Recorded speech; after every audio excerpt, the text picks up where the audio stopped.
இடி வந்து பின்வாங்கியதுன்னு சொல்லிட்டு திமுக வந்து ரொம்ப கொண்டாடுறாங்க. அதை நீங்க பாக்குறீங்க?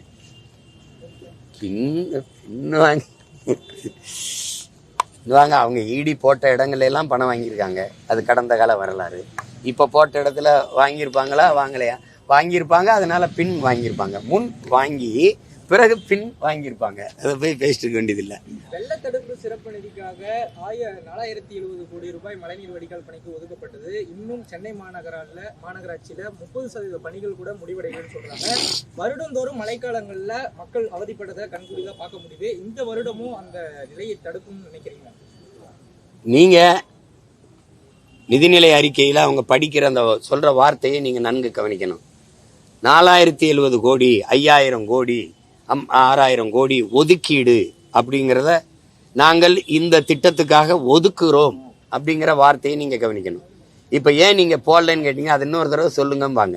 4070 கோடி ஒதுக்கீடு அப்படின்னு ஏன் ஒன்றும் செய்யல? அதான் ஒதுக்குறோம்னு சொன்னா ஒதுக்கிட்டோம்.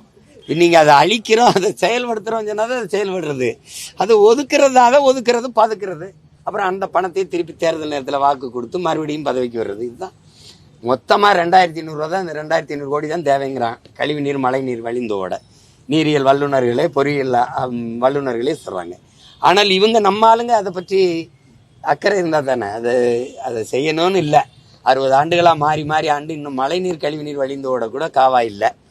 ஏன் காவாய் இல்லைன்னா அந்த ஒதுக்குன பணம் எங்கே வச்சுன்னா அவங்க வாய்க்குள்ள போயிடுச்சு. அதனால காவாய் இல்லை. அதை பேசி இப்போ பயன் இல்லை.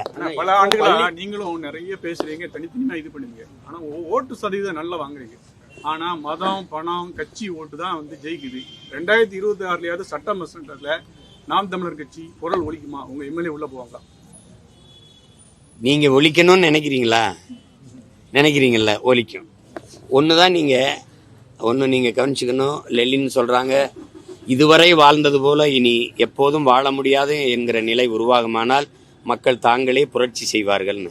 அப்படி ஒரு காலம் உருவாக்கிட்டு இருக்கு. அங்க சாதி, மதம், சாராயம், பணம், திரைக்கவர்ச்சி எதுவும் முன்னிக்காது. புரியுதா? பசி வந்தால் 10ம் மறந்துருங்கிறான். அந்த நிலை வரும், அது உறுதியா வரும். அப்போ பெரிய மாறுதல் வரும். அது வரைக்கும் நீங்க கொஞ்சம் பொறுத்து தான் இருக்கணும். திரைப்படத்துல ஒரு காட்சி வச்சிருக்காங்க. கிறிஸ்டின் வந்து இங்க வந்து பிச்சை எடுக்க வந்தாங்க அந்த படிப்பு சம்பந்தமா அப்படின்னு இருக்காரு. ஆனா முதல்ல பாத்தீங்கன்னா அதிக அளவு கிறிஸ்டின் ஸ்கூல் தான் இங்க இருந்தது நிறைய.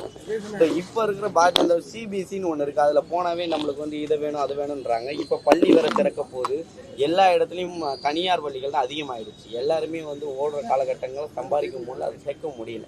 இதை எப்படி பாக்குறீங்க? ஏன்னா அரசாங்கம் அரசு கல்வியை எடுத்துட்டு வந்து சேருங்க, பள்ளியில சேர்த்துருங்க அப்படின்னு சொல்றாங்களே தவிர அரசு பள்ளிகள்ல தரம் இல்லை அப்படின்னு சொல்றாங்க. அதை ஒத்துக்கணும்ல. தரம் இல்லைன்னு சொல்றாங்கன்னு மக்கள் சொல்றாங்கன்னு நீங்க சொல்லக்கூடாது. தரம் இல்லைங்கிறத முதல்ல ஒத்துக்கணும். இப்ப எந்த அமைச்சர், சட்டமன்ற உறுப்பினர், மாமன்ற உறுப்பினர், பாராளுமன்ற உறுப்பினர், அமைச்சர் பெருமக்களுடைய பிள்ளைகள் யார் ஒருவர் அரசு பள்ளியில் கல்லூரியில படிக்கிறார்? காரணம் என்ன? தரம் இல்லை. இவங்கள யாருக்கு உடல்நிலை சரியில்லைன்னா அரசு மருத்துவமனையில படுத்து மருத்துவம் செய்து கொள்கிறாங்க. காரணம் என்ன? தரம் இல்லை. தம்பி செந்தில் பாலாஜியை ஓமந்தூர் ராமசாமியார் நம்ம தாத்தா பேர்ல இருக்கிற இதுல நீங்க சேர்த்தீங்க. 2 நாள்ல திருப்பி என் காவிரி கொண்டு போனீங்க. நீங்க நடத்துற மருத்துவமனை, உங்க அரசு மருத்துவமனை, அதுல இருந்து என் காவிரி கொண்டு போகணும். ஏன்னா தரம் இல்லை. ஐயா கருணாநிதி அவர்கள் படுத்தது எங்க? எம்ஜி ராமச்சந்திரா காவிரி. அம்மையார் ஜெயலலிதா எங்க மருத்துவம் படுத்தாங்க? அப்பலோ. ஐயா எம்ஜிஆர் எங்க? அப்பலோ. அப்ப நீங்க அதிகாரத்தில் இருக்கிறவங்களே காட்டுறீங்க அரசு மருத்துவமனை தான் தரமா இருக்குன்னு. அதே மாதிரி இவங்களே வந்து தனியார், ஏன் அரசு பள்ளியின் தரம் உயர்த்த முடியலன்னா தனியார் பள்ளி கல்லூரியில் நடத்துகிற பெருமக்களே அமைச்சர் பெருமக்களா இருக்கிறீங்க. அப்ப அரசு பள்ளி கல்லூரியின் தரம் இருந்துச்சுன்னா உங்க கல்லூரி வியாபாரம் படுத்துக்கிறோம். இப்ப எந்த அமைச்சருக்கு கல்வி நிறுவனங்கள் இல்லை? எந்த அமைச்சருக்கு மருத்துவக் கல்லூரி இல்லை? சொல்லுங்க, நீங்க சொல்லுங்க. அதை மாற்றுறதுக்கு பேர் தான் மாறுதல்ங்கிறோம். அதுதான் புரட்சிங்கிறோம். அதுதான் மாற்று அரசியல்ங்கிறோம். அப்ப அதை செய்யறதுக்கு கொஞ்சம் நீங்க எங்களை ஊக்கப்படுத்தணும், கொஞ்சம் ஆதரவு கொடுக்கணும். ஏன்னா இங்க பள்ளி கல்வித்துறை இருக்குது, அதுக்கப்புறம் இன்னொரு கல்வித்துறை இருக்கு. அதுக்கு 2 துறை அமைச்சர்கள் இருக்காங்க. உயர்கல்வி, பள்ளி கல்வி இருக்காங்க. இதுல இன்னொன்னு மருத்துவத்துக்கு தனியா அமைச்சர் இருக்காங்க. அதுக்கீழ சுகாதார செயலாளர் இருக்காங்க. இவ்வளவு இருந்தும் இவ்வளவு இது நெருக்கடி. அப்ப சரியாக இந்த இது ஆட்சி சரியா செய்யல அப்படின்னு சொல்ல எங்களை தானே இதுல கேள்வி இருக்குது. இல்லை தானே?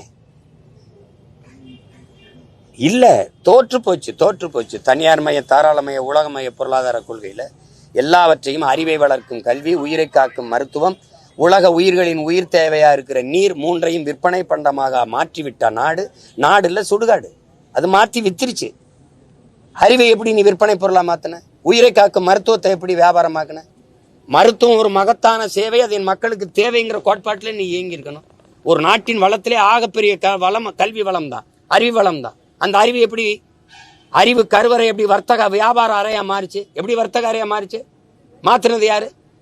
நல்ல காசு கொடுத்தா நல்லா படிச்சுக்கலாம், காசு இல்லைன்னா எத்தனை குடும்பத்து பிள்ளைகள் படிக்க முடியாம இடைநிறுத்தம் செய்யறாங்க.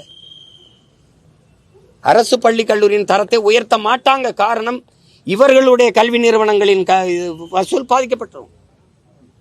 அதானே. இப்போ யாருக்கு கல்வி நிறுவனங்கள் இல்லைன்னு சொல்லுங்க? எந்த அமைச்சருக்கு இல்லை? கல்லுக்கடை ஏன் திறக்கல?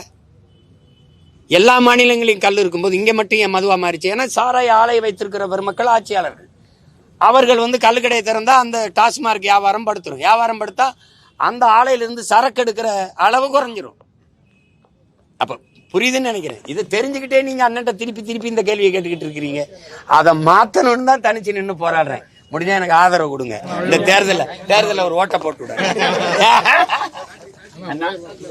செய்திகளை உடனுக்குடன் தெரிந்து கொள்ள கீழ்கண்ட கேபிள் மற்றும் டிடிஎச் நெட்வொர்க்குகளில் எம்நாடு செய்தி தொலைக்காட்சியை காணுங்கள். பாதகம் செய்பவரை கண்டால் நாம் பயம் கொள்ளலாகாது பாப்பா. மோதி மிதித்து விடு பாப்பா, அவர் முகத்தில் உமிழ்ந்து விடு பாப்பா.